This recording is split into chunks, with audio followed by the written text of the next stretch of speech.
Good afternoon, I'm Dennis Vitorian, and this is the 25th Hour.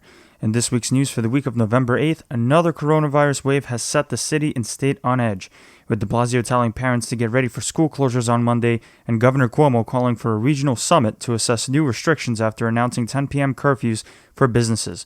The president is still refusing to concede defeat and hasn't allowed Biden transition officials to do their job. I want to briefly announce that the 25th Hour will have its first distinguished guest this next Sunday, former president of the ACLU and current New York Law School Professor Emerita Nadine Strossen. Make sure to tune in and subscribe to the 25th Hour wherever you get your podcasts to catch this amazing interview. Now, on to the show. Things may have changed by the time you hear this. Starting with de Blasio. De Blasio gave ominous warnings this week, saying that New York City is dangerously close to a second wave, following an increase in new daily infections rising over 1,000, which hasn't happened since May. Saying the data is a warning sign, the mayor signaled that indoor dining should be reevaluated and new restrictions will be put in place if infections get worse. We had the ability to stop a second wave. And for weeks, actually, our numbers were higher than we wanted, but they had leveled off. Now, unfortunately, we're seeing a real growth in the positivity rate in this city. And that is dangerous.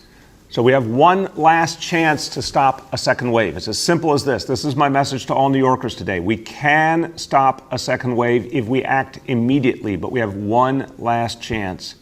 And everyone has to be a part of it. Just like you fought back the coronavirus after March and April, brought this city back, made it one of the safest places in the country, we have to do that again. And we have to act urgently. Citywide positivity now, the positivity level above 2%. And it's been increasing. That is a problem. We have gone well past the threshold for the number of cases we set. The case numbers continue to increase. That is a problem. We're seeing household transmission. We're seeing community spread. We're seeing things we have not seen in a long time. And we have to stop them. The New York Times evaluated whether outdoor setups put in place by restaurants are even safe in the first place, as businesses seek to attract diners with warm encampments during winter. But if the outdoor tents don't ventilate air, COVID can spread just as easily as if diners were inside. The city saw a 2.88% test rate, the highest since August. The City Department of Health showed that a growing share of those infected were young kids and teens. The Department of Consumer and Worker Protections released a report this week finding that 12,000 price gouging complaints were filed since March 5th, following COVID infection rates in low-income minority communities. De Blasio followed Governor Cuomo's lead in ordering a 10 p.m. curfew for restaurants and bars to prevent a wider spread of infection. The governor, as mentioned a bit later, prohibited private gatherings of more than 10 people. Staten Island, despite being the biggest borough decrying coronavirus restrictions, had a huge chunk of it going under the yellow zone due to increased positive rates. The city has increased its outreach to Staten Islanders to stem the spread of the virus. New Yorkers in every borough seeking to get tested more often in response to the increasing infection rates have started to encounter long lines, something that hasn't been seen in months since the first wave ebbed down. Among many of the city's programs canceled due to pandemic budget cuts was one headed by Charlene McRae, de Blasio's wife, called New Family Home Visits, which aimed to help new mothers with mental health issues. City healthcare workers are worried that a 90-day stockpile of PPE and ventilators are going to run out in the face of hospitals starting to fill up again with coronavirus patients.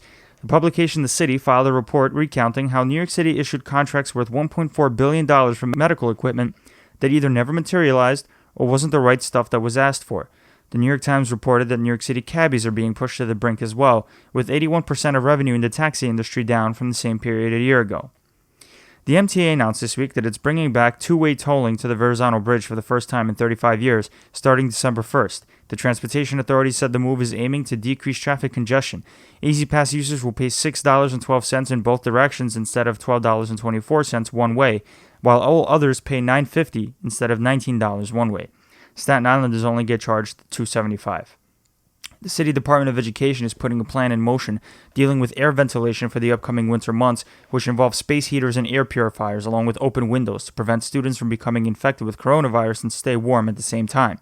The DOE also canceled a meeting this week with parents to discuss high school admissions on Wednesday because the department hasn't settled on an admissions policy. De Blasio said on Friday that the specialized high school admissions test will have to be given online due to the pandemic. DOE Chancellor Carranza hinted that parents might be given a second chance to opt in for blended learning, that is a mix between in-person and hybrid study, in a meeting with Bronx parents this Monday. With the recent spike in COVID cases, the mayor announced that parents should get ready for the possibility of schools being shut down starting on Monday, November 16th, with critics saying that Cuomo and Blasio should be focusing on whether indoor dining should remain open rather than focusing on schools, which haven't seen a huge rise in infection rates nor have seen epicenters for infection. Chalk Beat New York reported how public schools faced their lowest number of enrollment in a while, losing about 31,000 students compared to last year. Chalk Beat also filed a report about New York City falling behind in making sure student data is safeguarded while remote learning flourished, failing to meet state standards following the passage of a state law that mandated local governments publish a parent's Bill of Rights wherever a third-party vendor has access to student data. A month after New York City decided to buy out a school bus contractor, the city created its own nonprofit to handle existing school bus services with $890 million planned to go to the newly formed government entity. The Administration for Children's Services agreed to return the Horizon Juvenile Center in the Bronx under federal oversight after continued reports pointed to abuse by Department of Correction officers. A new federal monitor will be installed to make sure that the more than 100 minors will be free of abuse in the facility. A survey conducted by the Child Protection Agency also found that more than a third of children in foster care identify as LGBTQ. Retirements in the NYPD surged past 2019 levels, according to a report by the Independent Budget Office, which showed more than 2,400 cops filed retirement paperwork, more than last year's 2,000 retirements.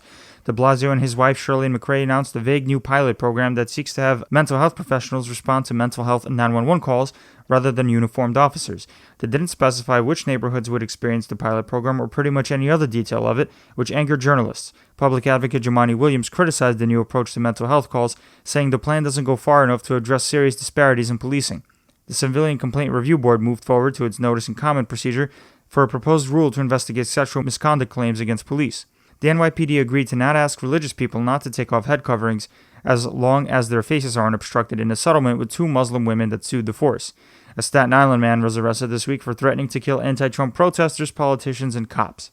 The Civilian Complaint Review Board also is under the spotlight this week for firing for 4 high-level officials. The CCRB claims firing the 4 officials opens up the budget for hiring about 20 investigators, while the officials claim retaliation for how they criticized the CCRB handling cases after cops refused to cooperate. De Blasio's point person in charge of administering the census in New York City, Julie Menon, stepped down on Tuesday, and the rumor is that she's considering running for the city council seat representing Manhattan's Upper East Side. New York City Comptroller and mayoral candidate Scott Stringer said that the city should start climbing out of its COVID hole by jump-starting the building of affordable housing and repairing old infrastructure, even if it means borrowing on credit. 2 of New York City's own public officials have been tapped to advise Biden's transition campaign: Transportation Commissioner Polly Trottenberg and City Planning Commission Chair Maria Lago. Moving on to the City Council. The City Council wanted more affordable housing to be part of a 29-acre development on the waterfront in Flushing, Queens, but only 90 affordable units were included as part of a 1,700 apartment plan. Council members weren't happy, with Flushing's own Peter Koo saying he wished all of the units were affordable, although he still supports the development, and Councilman Antonio Reynoso responding to an attorney for the development, pointing out that while by law the development followed housing program mandates, the plans still continued a pattern of not providing enough affordable housing for New Yorkers. Activists also coalesced in Sunset Park to protest a 14-story development in Greenwood Heights. Councilman Carlos Menchaca, who's at the forefront of bringing down the industry city rezoning and is also running for mayor, represents the area, saying that he will be prioritizing the opinions of the community. City Councilman Antonio Reynoso is also in the news this week for being endorsed by former gubernatorial candidate Cynthia Nixon for Brooklyn Borough President this week. He was also endorsed by fellow council members Rosenthal and Chin, State Senator Ramos, and Assemblywoman Matenis. Reynoso faces 10 other candidates running in the same race. Perlene Fields, the organizer, announced her run for Brooklyn Borough President as well this week. Bay Ridge Councilman Justin Brandon introduced a bill that would regulate Uber and Lyft by creating special licenses the companies would need to get before replacing human drivers with self-driving cars. Staten Island Councilman Joe Borelli and Borough President James Otto battled this week over how seriously Staten Islanders should take COVID restrictions. Borelli has been at the forefront of protesting COVID restrictions, marching with demonstrators, and filing lawsuits to open schools back up. Otto appeared alongside Mayor de Blasio, urging Staten Islanders to take COVID precautions seriously. When Cuomo said that no more than 10 people are allowed in New Yorkers' homes, Borelli tweeted a defiant message saying he was going to have his whole family over for Thanksgiving, to which Otto replied, "We disagree big time," and urged an avoidance of big gatherings, which has been blamed for majorly spreading coronavirus. I will not be spending Thanksgiving. My brothers will not be coming in, sitting around the same table. You have to live your values. And to me, over the last 8 months, in this hyper-opinionated age, my North Star is science. I'm going to rest with that. I feel comfortable in living true to those values, and that means avoiding gatherings inside when you can, and being really smart when you do get together. So I love Joe. Joe's a friend of mine, a good friend of mine. But to quote another Republican, Dick Cheney, on this one, we disagree big time. These days, with the rise of the progressive wing of the Democratic Party, the Democratic Socialists of America has risen right alongside them. 6 city council candidates are set to get endorsements from the New York branch of the DSA as of the time of this recording, with the group focusing on areas where their candidates have won local elections. Moving on to Cuomo. The State and City Board of Elections started counting absentee ballots just this week, a week after Election Day had already concluded. 550,000 ballots were counted, 5 times the number from 2016. The reason why the BOE waited so long is because Monday was the deadline for absentees to come in. The count brought closure to races between Rose and Malliotakis and Swozey and Santos, among others. Suffolk County's Executive Steve Bellone called for a new overhaul of the state election infrastructure to turn attention to all of the local boards of election and not just New York City. While absentee ballots are being counted this week in New York, those that were notified about their faulty ballots have some time to cure their deficiencies. The University of Albany told its students that it'll switch completely over to remote learning for the rest of the semester due to rising COVID cases on campus, becoming the largest SUNY campus to go remote. The State Teachers Union revealed a new COVID tracker on their website to help people keep up with health and safety concerns in New York schools. The website showed a complaints database that alleged safety violations such as poor ventilation and staffers working without their masks. Erie County has shifted into the yellow zone due to increased infection rates, placing limits on gatherings and testing students. As mentioned earlier, Cuomo ordered a 10 p.m. curfew for gyms, restaurants, and bars. Cuomo also prohibited private gatherings of more than 10 people, spurring cries of outrage from New Yorkers, wondering where the governor gets the authority to tell people what to do. COVID cases are coming from 3 main areas: bars and restaurants, gyms, and small in-person gatherings. Today we have new regulation on all 3 of those. That 10 o'clock closing time, along with limiting in-person gatherings to just 10 people. Over the phone today, Governor Cuomo says making this work comes down to 2 factors. There are only 2 fundamental truths in this situation. It's individual discipline and it's government enforcement. Period. End of sentence.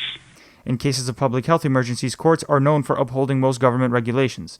In order to prevent more spread of the virus, Erie County also limited who can get free COVID tests by excluding those who are symptom-free. Cuomo announced an emergency summit with Northeast governors this weekend to talk about aligning COVID restrictions, pulling together the governors of New Jersey, Pennsylvania, Massachusetts, Vermont, and Connecticut. The state health department issued a plea to healthcare professionals to join the Medical Reserve Corps. Despite the emerging alarm over another COVID wave, state workers have been called back into the office more frequently, according to the Times Union. Governor Cuomo spent time talking to radio host Howard Stern and talked about a wide range of topics, including Trump, the coronavirus, and his father, former Governor Mario Cuomo.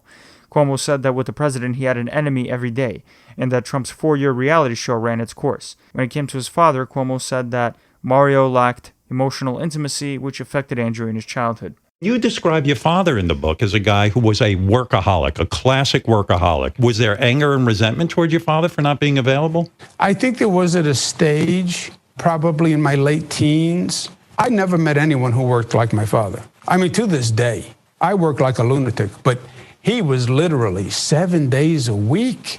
The deal with my mother was he'd be home Sunday night at 7 to have dinner with the family. I mean, right. Who gets that deal? Wow. Yeah. Yeah. And then he never showed up at 7. I went into politics, I think, looking back, to get close to him. Because all he did was what he did. You want to get to know him, you go into his world, because he's not coming into your world. And I think I started to volunteer in the campaign to get to know him. And then we worked together the rest of our lives. And we wind up closer than any 2 brothers could wind up. Because we both did the same thing for each other. Think about how bizarre this is. I'm his campaign manager. He wins. I then am his counselor for 12 years. I then run, and he helps me, and then he's my advisor. But don't you think there's a great sadness in that? The little boy who has to jump through hoops to earn his father's love. Yes. Yeah. Yes. And that's why when you said, was there a resentment? I think early on, there was a hurt, right? You don't get angry when you're a kid. You get hurt. Why didn't he want to do things with me? Why didn't he want to take me to the ball game? Why is everybody else going to the ball? Why didn't we ever take a vacation? Never took a vacation. Never. Yeah, I'm sure I went through that. As it turns out, he did not really have that dimension. He did not have that emotional intimacy. And he was from a different generation. You worked. That's what you did. That was the model. You go and you work. The New York Times came out with an article about what a President Biden means for New York. First, New York might finally get some federal stimulus with the support of a President Biden, a contract with Trump, who notoriously hated the state. Second, a rail tunnel may finally be built by the Hudson River, as there was supposed to be before a delay due to the Trump administration. Third, Biden would get rid of New York City's anarchist jurisdiction label recently introduced by Trump. Fourth, ICE would ease up on enforcement against undocumented immigrants, relieving those who have to watch their backs when, for example, reporting to court. Finally, New York as a state will generally have an ally in the White House. State of Politics wrote its own article on the 3 things that Cuomo needs from a Biden administration. First, the repeal of the state and local tax deduction, which only lets someone cap $10,000 worth of state and local taxes, funding the Gateway Tunnel infrastructure project, and, of course, COVID relief. A couple of weeks ago, we mentioned how the MTA is testing new air ventilation technologies in the LIRR trains so that there are less infections for commuters. But this week, officials said that early results for those new innovations proved disappointing. Speaking of technologies for transportation, it might be a long time before electric vehicle drivers get enough charging stations throughout the state. 10,000 publicly accessible charging stations will be available by the end of next year, but it still won't be enough for those drivers. In other state transportation news, the state's highway system leading up to Niagara Falls in Canada, one of the most major highway systems in the state, to transition to a cashless tolling system, furthering the drive to eliminate cash toll booths. Cuomo signed a bill aimed at eliminating what are called SLAP lawsuits, standing for Strategic Lawsuits Against Public Participation. These lawsuits try to silence or economically sanction whistleblowers, journalists, and activists through frivolous filings. We also mentioned on the podcast a few weeks ago about how Robert Freeman, who led the state's Committee on Open Government, was himself fired and under investigation for sexual harassment. Freeman resigned from the state bar this week. After the census finishes its count, state legislatures usually start redistricting their legislative areas, finding out proportional ways to represent their constituents. New York formed its own redistricting commission, starting off bipartisan, but has since become deadlocked on who will chair that commission. Before the group meets again on November 19th, a compromise will be drafted to create a vice chair position that isn't mentioned by the state constitution amendment that created the commission.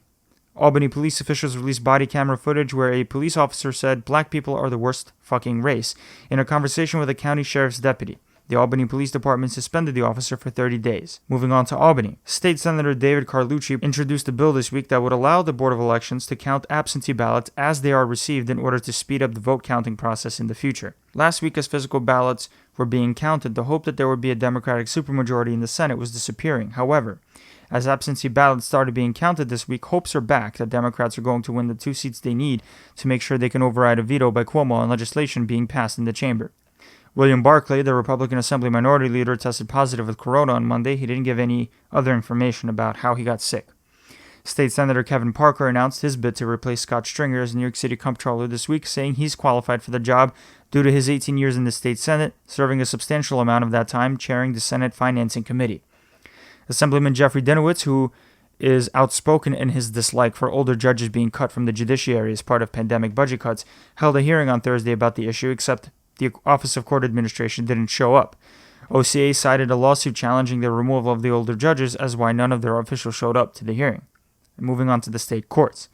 While de Blasio warned of reevaluating indoor dining, Staten Island State Supreme Court Judge Thomas Aliotta upheld New York State's restrictions on indoor dining because the court found that there are, quote, real and substantial, unquote, public health and safety concerns, which the state has the power to regulate. A former New York Police Department chief of personnel, and the department's first female in that position, sued the NYPD for age discrimination after she was allegedly told she was fired for being too old, white, and female, and she'll receive $330,000 from the city as a result.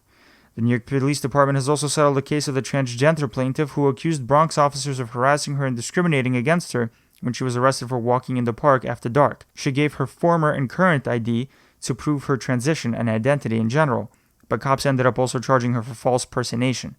The NYPD promised to retrain officers to remind them of a 2012 law that passed delineating transgender New Yorkers' rights. The plaintiff received $30,000 as part of the settlement. Continuing the legal drama surrounding the single homeless men from the Upper West Side Lucerne Hotel, 2 residents of the homeless shelter claimed in court documents that they were offered money and food in exchange for signing a petition supporting their move to a Wall Street hotel. The city has attempted to move single homeless men to hotel shelters to prevent the spread of coronavirus in shelters that do not have safeguards preventing disease, but the Upper West Side community lawyered up to kick homeless men out of the Lucerne Hotel. As mentioned before, the appellate division justices that were cut from the bench because of pandemic budget cuts to the state judiciary have sued the state and the Office of Court Administration, alleging age discrimination. The Suffolk County Supreme Court granted an expedited order and set a hearing for December 7th for their claims, while the OCA asked for the case to be removed to Albany Supreme Court. Just as jury trials were set to resume in Queens and the Bronx, the state judiciary decided to shut down jury trials statewide once again in the face of rising coronavirus infections and hospitalizations. State Attorney General Letitia James sued the National Rifle Association not too long ago, claiming fraud in how the gun organization was run, with its top echelons allegedly misusing donations for their own personal expenses, with things being so bad that James is asking for the NRA to be dissolved. This week, the NRA moved to remove the case from New York City, saying that 3 other lawsuits would make federal court in North Texas a more appropriate venue. The NRA has its own First Amendment case against the New York Attorney General's office. State Supreme Court Judge Kevin Kerrigan entered an order for New York City to cancel a launch of the Flushing busway, closing a third of the mile-long road to cars amid a challenge by local businesses. De Blasio's officials will now have to argue for the busway, with the judge setting December 21st as the date for his decision on the busway. De Blasio has steadily increased the number of busways in order to reduce overall car traffic to address climate change and pedestrian deaths. Moving on to Trump. Attorney General Bill Barr cleared prosecutors to investigate apparent voting irregularities while the president continues to make unfounded claims. Right after Barr announced the change in DOJ policy, the director of the DOJ's Election Crimes Branch, Richard Pilger, resigned from his position, pointing to the recent policy change as the reason for his leaving. Assistant U.S. attorneys wrote a letter to Barr reporting no voting fraud being reported by any states, and the Department of Homeland Security called the election the most secure in American history. Trump's aides fear that Trump is committing a self-inflicted wound and hurting his legacy, but they're too afraid to face his rage. Most congressional Republicans are also wary of going against Trump's claims of fraud, as we outline a little bit more in a bit. The New York Times had a report out this week where the newsroom called all 50 states boards or counties of election, and none reported irregularities or fraud that affected the outcome of the race. While Facebook had to take down some groups last week aiming to organize against vote counting facilities in battleground states, the social media website had to get rid of 7 pages also that had ties to ex-Trump strategist Steve Bannon, which pushed for disinformation against the election. Bannon is being investigated for fraud related to taking millions meant for a southern border wall nonprofit, and also called for the beheading of Dr. Fauci and FBI Director Wray last week. Facebook also said it was going to continue bans on political ads for several weeks to prevent confusion and abuse on the platform. Trump's campaign was the source of ridicule at the start of the week when a press conference was hastily arranged at the Four Seasons, but not at the hotel. It was the Four Seasons Total Landscaping, located in an industrial part of Philadelphia. Giuliani brought forward an alleged postal worker who swore he saw irregularities, but later turned out to be a former political operative and convicted sex offender, and then later recanted his allegations after being interviewed by the Department of Justice. Axios also reported at the start of the week that Trump is already privately discussing running again in 2024. Biden, in his speech concerning the future of the Affordable Care Act, addressed Trump's refusal to concede, saying it would reflect poorly on Trump's legacy and that it's an embarrassment. I just think it's an embarrassment, quite frankly. The only thing that, how can I say this tactfully? I think it will not help the president's legacy. I think that I know from my discussions with foreign leaders thus far that they are hopeful that the United States democratic institutions are viewed once again as being strong and enduring. But I think at the end of the day, it's all going to come to fruition on January 20th. And between now and then, my hope and expectation is that the American people do know and do understand that there has been a transition. Even among Republicans who are people who voted for the president. I understand the sense of loss. I get that. But I think the majority of the people who voted for the president, a lot voted for him, a significantly smaller number, but a lot voted for him. I think they understand that we have to come together. I think they're ready to unite, and I believe we can pull the country out of this bitter politics that we've seen for the last 5, 6, 7 years. And just to follow up on a previous question, how do you expect to work with Republicans if they won't even acknowledge you as president-elect? They will. All the while, the White House told federal agencies to proceed with plans for Trump's February budget proposal as if Trump never lost the election. White House aides are also rushing to finalize a series of executive orders from making stricter standards for H-1B visas to relief money to parents in public school districts, allowing them to enroll in parochial or religious schools. When Secretary of State Mike Pompeo was asked about transitioning to Biden, Pompeo said there would be a smooth transition to a second Trump term, refusing to acknowledge Trump's defeat. Hi. Is the State Department currently preparing to engage with the Biden transition team? And if not, at what point does a delay hamper a smooth transition or pose a risk to national security? There will be a smooth transition to a second Trump administration. All right? We're ready. The world is watching what's taking place here. We're going to count all the votes. When the process is complete, there'll be electors selected. There's a process. The Constitution lays it out pretty clearly. The world should have every confidence that the transition necessary to make sure that the State Department is functional today, successful today, and successful with the president who's in office on January 20th, a minute afternoon, will also be successful. Pompeo also plans to visit the Israeli settlements in the West Bank, becoming the first Secretary of State to do so, and has also landed in France, as at the time of this recording, for the start of a 7-nation tour, a couple of months before Biden's inauguration. Georgia said that it would conduct a hand recount, with most saying that with Biden's lead over Trump in the state, it's not enough to overcome Biden's projected victory. Meanwhile, Trump became the projected winner of Alaska and North Carolina. Reports also focused on Joe Biden, Joe's wife, as she decided to continue her full-time job as a professor, becoming the first lady to have a full-time job. In other Biden transition news, the president-elect announced he was choosing Ron Klain, his longtime aide and Obama's former point person to handle the Ebola virus, as his new chief of staff. When Trump won 4 years ago, liberal objectors took part in the Women March, bringing out the biggest crowds D.C. had seen in a while. Now, disparate groups of Trump supporters numbering in the thousands are getting ready to assemble in D.C. on Saturday, dubbing it MAGAPalooza and the Million MAGA March. The only issue is that organizers didn't file for permits, making it curious how law enforcement will handle the crowds. On Friday, the news networks called Arizona and Georgia for Biden, with the latter state choosing a Democratic presidential nominee for the first time in 28 years, while Trump got North Carolina, bringing the final Electoral College count to 306-232, a reversal from Trump's 2016 count against Hillary Clinton. After a week of not showing himself publicly, aside from visiting Arlington Cemetery for Veterans Day, Trump held a press conference at the Rose Garden where he said New York wouldn't get the COVID vaccine when it would be released because of Governor Cuomo's professed distrust of Trump's administration. Case levels are high, but a lot of the case levels are high because of the fact that we have the best testing program anywhere in the world. We've developed the most and the best tests, and we test far more than any other country, so it shows, obviously, more cases. By vaccinating the elderly and the high risk, we will effectively end this phase of the pandemic and allow seniors to reclaim their golden years, the golden years of their lives, which is so incredible. And it's about time that they can have those golden years. Again, this process is starting right away. Millions of doses will soon be going out the door. They're all ready, waiting for that final approval.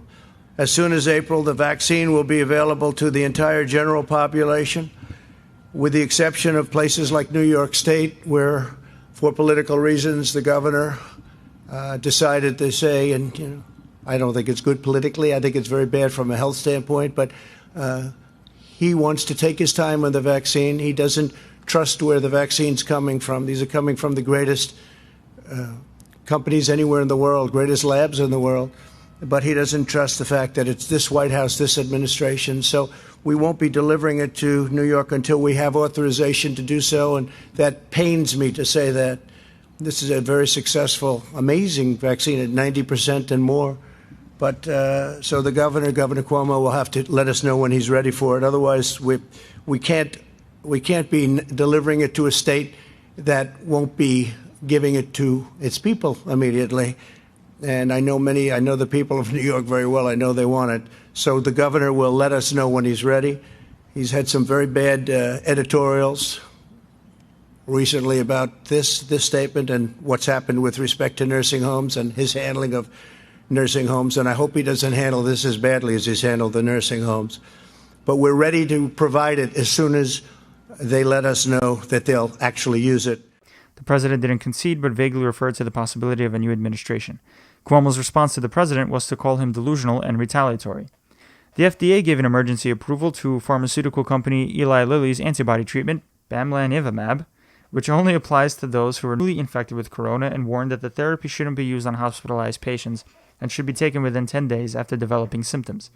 There was also exciting news at the start of the week when the pharmaceutical companies Pfizer and BioNTech announced that their coronavirus vaccine resulted in a 90% drop in infections in their trials. But it's worth noting that the sample size was small and the third stage of trials is not done yet. Other than that, Pfizer said that they have to keep the vaccine preserved under cold temperatures, which could be a problem in rural areas. Meanwhile, Pfizer's chairman and CEO Albert Bourla got in trouble later in the week for selling $5.6 million worth of stock on Monday ahead of the vaccine announcement. President-elect Joe Biden announced a new coronavirus task force featuring former health officials, academics, and giants in the medical field. Added to the task force is Rick Bright, the former head of the Biomedical Advanced Research and Development Authority, former Haven CEO Atul Gawande, former FDA official Luciano Borio, Yale physician Marcella Nunez-Smith, former U.S. Surgeon General Vivek Murthy, and former FDA Commissioner David Kessler. Meanwhile, more Trump officials have been revealed to be sick with coronavirus, including Housing and Urban Development Secretary Ben Carson and David Blasio, who was chosen to lead election challenges for President Trump. Then on Thursday, Corey Lewandowski, Trump's former advisor, also tested positive for coronavirus. More than 130 Secret Service officers, or 10% of the entire security team, are infected with COVID or quarantining, according to the Washington Post, as a result of Trump's campaign travel. The president held massive rallies that saw virtually no social distancing and scant mask wearing. On Tuesday, the CDC came out with a report that said not only do masks prevent the spread of coronavirus, it also prevents the contraction of the virus as well. Dr. Fauci called masks a two-way street. Microsoft came out with a report saying that their internal investigations revealed Russia and North Korea tried to hack into coronavirus researchers' databases. Last week we mentioned the reported rumors that if Trump won a second term at the White House, he was going to come after Defense Secretary Mark Esper's job, reportedly because Esper supported changing the name of military bases named after Confederate generals, who, by the way, lost the Civil War, and because Esper said he would never sic military troops on protesters following Trump using the National Guard to push back on peaceful protesters to stage a photo op in front of a church. Esper was replaced by Christopher Miller, the now former director of the National Counterterrorism Center, in an acting capacity. Miller is the second acting defense secretary, the first being Patrick Shanahan, who was chosen to replace Trump's first defense secretary, Jim Mattis. Esper's ouster was followed by a slew of resignations and replacements.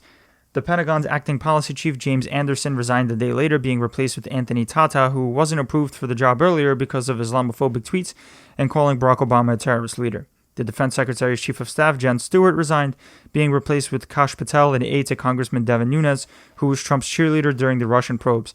Joseph Kernan, the Undersecretary of Defense for Intelligence, also resigned, being replaced by Ezra Cohen-Watnick, the acting Assistant Secretary for Special Operations and Low-Intensity Conflict, and former aide to controversial former National Security Advisor Michael Flynn. Michael Ellis, Devin Nunes' former chief counsel and who has been at the White House since 2017, was named as the new NSA General Counsel. Axios reported that the reason for the shakeup at the Defense Department might be to rush troop withdrawals in the Middle East before Trump's term ends. Trump administration has also started an 11th-hour effort to confirm acting DHS Secretary Chad Wolf into a permanent spot, while Wolf himself is reportedly refusing to fire election cybersecurity official Christopher Krebs for openly dismissing claims of voter fraud. In grim news coming out of Egypt, 6 Americans were killed in a helicopter crash over the Sinai Peninsula in a peacekeeping mission. So far, signs point to it being a freak accident. The New York Times also reported late this week that Al-Qaeda's number 2 leader, Abdullah Ahmed Abdullah, was killed by Israeli agents on behalf of the U.S. 3 months ago, with the operation kept secret until now. Abdullah was one of the masterminds of the 1998 American embassy attacks in Africa. The weekly labor report came out showing that U.S. unemployment claims are still holding at high levels at 709,000, which is lower than the nearly 750,000 from last week, but still way higher than what we had at the beginning of the pandemic. Last month, it was revealed through court filing by the ACLU that 545 children cannot be reunited with their deported parents because the Trump administration either can't find them or couldn't keep track of them. Now, NBC News acquired an email that showed that the count is actually 666 children who can't be reunited with their parents. With Trump's remaining time in office, he has also set his sights on the U.S. citizenship test with plans to make it more difficult by adding 20 more possible questions to the 100-question test bank, increasing the passing score to 12 out of 20 instead of 6 out of 10, and asking officers not to stop asking all 20 questions rather than the current practice to stop asking questions once a test taker answers up to the passing score. The Postal Service, under heavy fire from all sides, from critics demanding changes to its arcane practices to courts preventing any changes, continued to receive thousands of ballots arriving late in the mail, but wouldn't be counted towards vote totals. Pennsylvania had the latest ballot cutoff, but that ended on Friday, disenfranchising all of the voters that were unlucky enough to have their ballots arrive late. Back in September, reporting came out that said lawyers alleged ICE of forcing gynecological operations on migrant women detained for immigration violations by Dr. Merendra Amin in Georgia. Now, the number of women alleging forced gynecological surgery tripled, and the U.S. deported some of the women making the allegations. 6 women were deported, and 7 others were told they were to be deported. The DOJ and Homeland Security Inspector General launched their own investigations, and Dr. Amin's lawyer issued a denial of the allegations.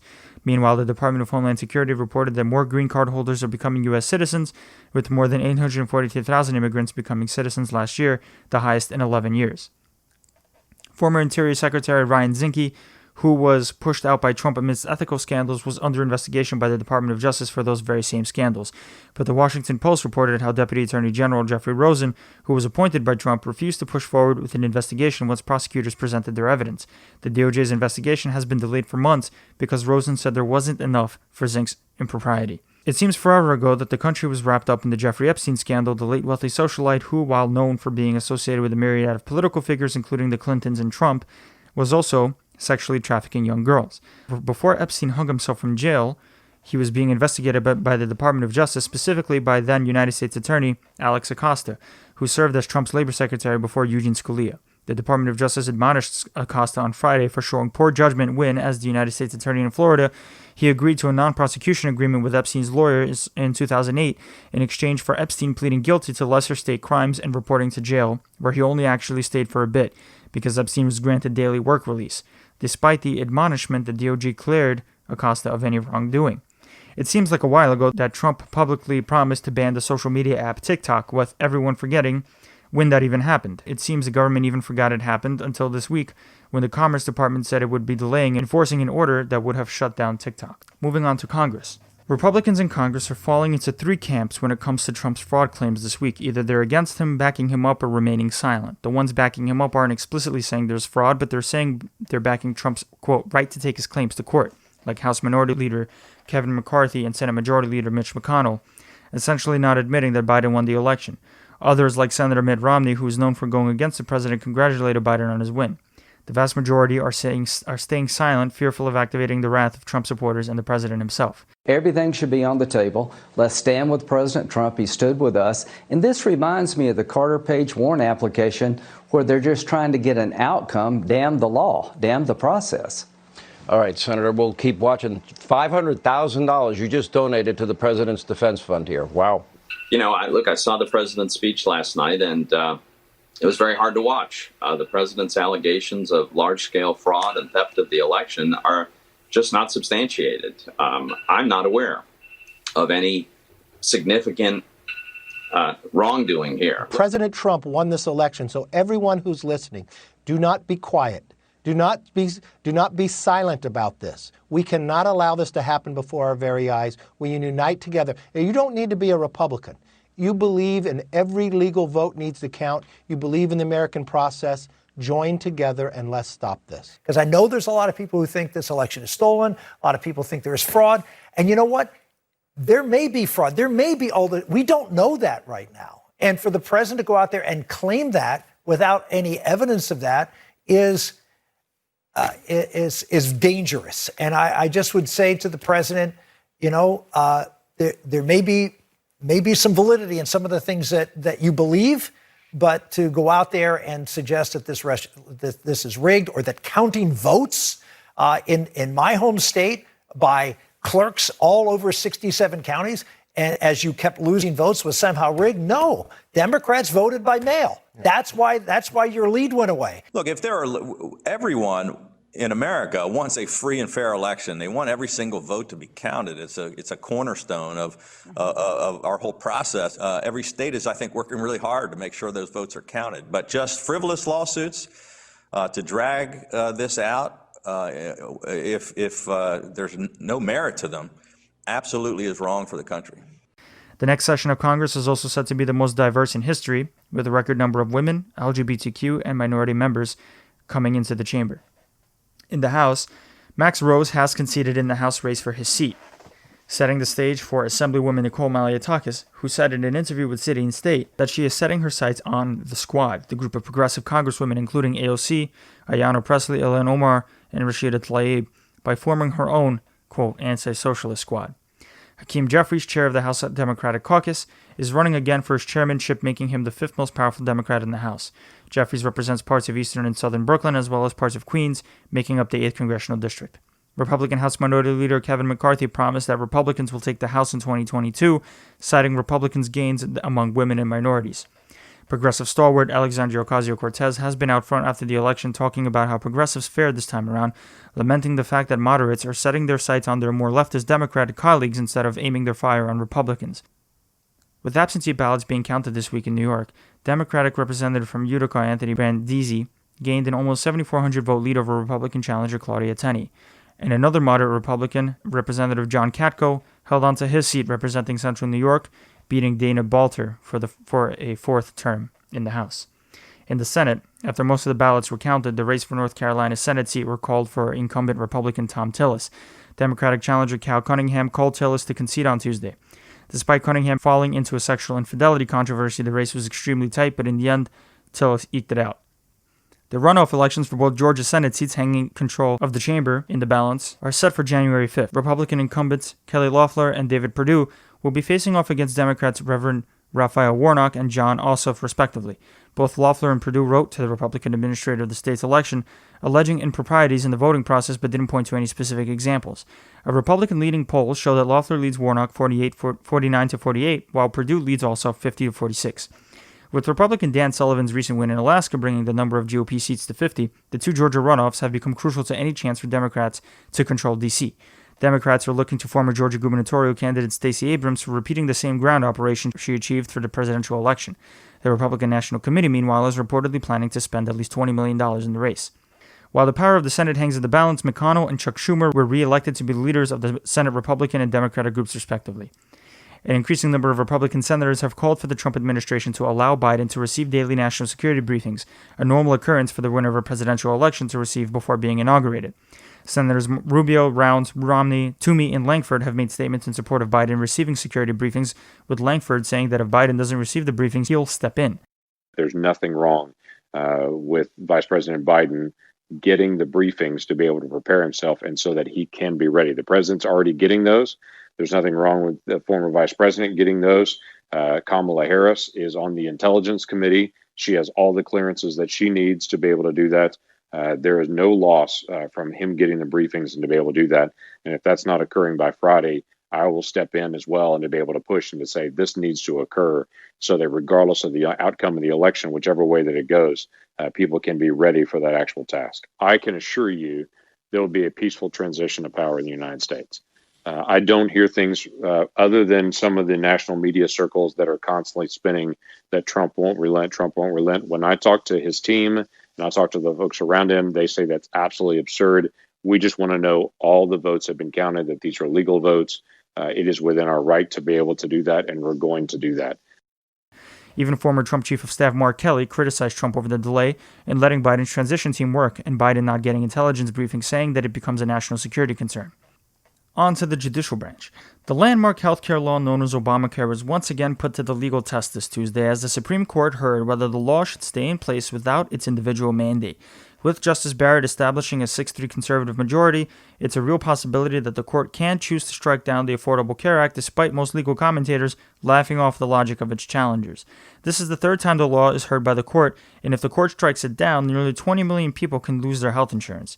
After the hearing on Tuesday showed Chief Justice Roberts and Justice Kavanaugh being skeptical about ignoring the severability of the individual mandate, pundits made it seem that Obamacare will survive this court challenge after all. Severability refers to a law generally surviving despite a piece of it being eliminated, and the individual mandate is the part of Obamacare that forces people to sign up for health care. There was an earlier penalty incurred on those who didn't sign up, but that was repealed. New York was part of the coalition of states fighting against the challenge to the health care law. Despite 80% of Americans accepting Biden winning the election, electoral court challenges are still going forward, counter to the reality that Trump has no path to re-election. The court challenges are nevertheless being supported by Republican state attorneys general, which followed an amicus brief to the Supreme Court to take up a case concerning Pennsylvania's late ballot extension. The Wall Street Journal reported on Trump's apparent legal strategy amounting to an attempt to stop the states from certifying Biden's electoral victories in time for the Electoral College's meeting on December in a harebrained scheme to get Republican state legislatures to certify their own Republican electors and choose Trump as an end run around conservative states voting for Biden. Law firms that have been ousted as representing the president in his election legal challenges have started to pull back. Porter, Wright, Morris, and Arthur, and Snell and Wilmer have backed out of representing Trump after the conservative anti-Trump group, the Lincoln Project, shamed them, which spurred the Trump campaign to decry cancel culture. Trump's personal lawyer, Rudy Giuliani, is said to have taken point on Trump's campaign lawsuits. Here are the updates on Trump's legal challenges. In Pennsylvania, apart from the legal challenge against late mail-in ballots that have been referred to the Supreme Court by Justice Alito, a hearing to stop the state certification process before its November 20 deadline is scheduled for November 17, based on the argument that there wasn't enough access for legal observers in Democratic counties. Meanwhile, Justice Alito gave a virtual speech to conservative lawyers at the Federalist Society, where he gave warning signs about society forcing LGBTQ rights down religious people's throats, gun rights are being threatened, and how elected officials are responding to the pandemic with restrictions. This is a rare moment where a Supreme Court justice gave a public address about current issues that come before the court. Trump did score a minor victory when a Pennsylvania judge ruled in a separate case to not count ballots where voters didn't properly provide identification, but those ballots were already separated, so it wouldn't affect Biden's almost 54,000 lead. In Georgia, the one legal challenge alleging an illegal mixing of valid and invalid ballots was dismissed. In Michigan, the only lawsuit to survive was one filed in state court that alleged similar claims as Pennsylvania regarding an inadequate number of observers in Democratic counties, in this case, Wayne County. The judge ruled on the case on Friday, saying Trump's claims were not credible and denied the request to stop the certification in Detroit. Trump's legal team filed the same suit in federal court. Other lawsuits in the state were dismissed. In Arizona, the lawsuit that we mentioned last time about poll workers inadvertently invalidating about 200 votes due to instructing voters to press the wrong button on voting machines had a hearing on Thursday. But Trump's lawyers ended up dropping their claims of fraud that same day, pointing at, quote, good faith errors. Instead, the judge said that they would issue a ruling as quickly as they can, but didn't seem to be receptive to Trump's lawyers' claims of those errors. In Nevada, one legal challenge was dismissed for lack of evidence, while Trump's legal team threatened to sue over claims there were 10,000 illegal votes from out-of-state residents that might actually be from U.S. military serving overseas, according to the Wall Street Journal. Manhattan's Second Circuit Court of Appeals upheld a series of coronavirus regulations instituted by Governor Cuomo against religious groups, including Catholics and Jews, saying challengers failed to, quote, clear the high bar necessary to obtain an injunction pending appeal, end quote. The case will be appealed to the Supreme Court, with the Catholic diocese filing an emergency writ of certiorari, the name of the document asking the Supreme Court to take a case. A new case against Harvard admission policies and affirmative action made its way to the appellate courts this week, where the First Circuit Court of Appeals said the Ivy League school didn't discriminate against Asian applicants when choosing who was admitted. The Students for Fair Admissions sued Harvard for the school's personal rating system, which the group said discriminated against Asians. The group was also joined in oral arguments by the Trump administration. The Department of Justice sued Yale directly on similar grounds. A recent case, Fisher versus University of Texas, alleged reverse discrimination against white applicants but failed to show the school's use of race in admissions violating the Constitution. A pair of cases named Bollinger affirmed a school's right to consider race and diversity as a tool to strengthen its educational mission, making affirmative action a constitutionally protected practice as long as there aren't quotas either. And finally, in national news, Hurricane Eta made landfall around South Florida early Monday morning with 65-mile-per-hour winds, returning to hurricane strength. While Florida was cleaning up the mess caused by the storm, the year's 29th major storm named Theta formed in the northern Atlantic Ocean Monday night, breaking the record for the number of major storms formed in 1 year. At least 7 people died in North Carolina on Thursday due to flooding exacerbated by Eta, which was downgraded to a tropical storm at the time. The U.S. crossed the grim milestone of surpassing 10 million COVID cases, with 4 straight days of passing 100,000 cases. Texas surpassed 1 million COVID cases alone this week. The record for the highest daily cases went from 145,000 to 150,000 throughout the week. The death toll is now almost 245,000, with daily deaths almost reaching 2,000 people a day. Hospitalizations in the U.S. reached the record high of almost 62,000. blowing past the old record of 59,000 in April, placing medical facilities nationwide under great strain. A study by Oxford researchers also found that 1 in 5 COVID patients developed mental illness like anxiety, depression, and insomnia within 90 days after infection. Longtime Jeopardy host Alex Trebek died this past Sunday at 80 years old due to pancreatic cancer. The host will always be known for his dexterous handling of the trivia show Jeopardy, but also for his incredibly kind and generous heart off-screen. Trebek actually broke the Guinness World Record for the most game show episodes hosted by the same presenter. That's it for this week's show on the 25th Hour, helping you beat the 24/7 news cycle every Sunday afternoon. A reminder again that next Sunday we will have former ACLU President and Newark Law School Professor Emerita Nadine Strossen on the show, so make sure to tune in. Rate, subscribe, and share this podcast to your friends, and don't forget to become a patron today at patreon.com/the25thhournews. As always, you can email your tips and suggestions at the25thhournews@gmail.com. Follow us on most of your social media platforms and spread New York City's soon-to-be top-rated political podcast, The 25th Hour. We leave you this week with this clip from the late Alex Trebek. Mr. Trebek, you will be missed, and may you continue your reign over trivia wherever you may be. Thank you and have a great weekend. Which of these 3 players gets to come back in 3 days to play for $250,000? They're dealing with famous phrases and this clue. In the title of a groundbreaking 1890 expose of poverty in New York City slums, these 3 words follow how the. 30 seconds. Good luck.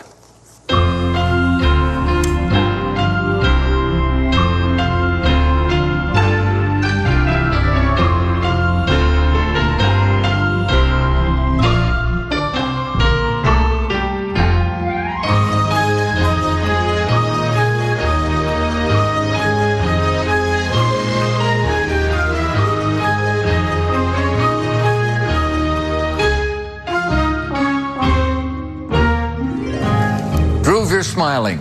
I like that. Let's take a look at your response. Did you come up with the right one? No? What is we love you out? That's very kind. Thank you.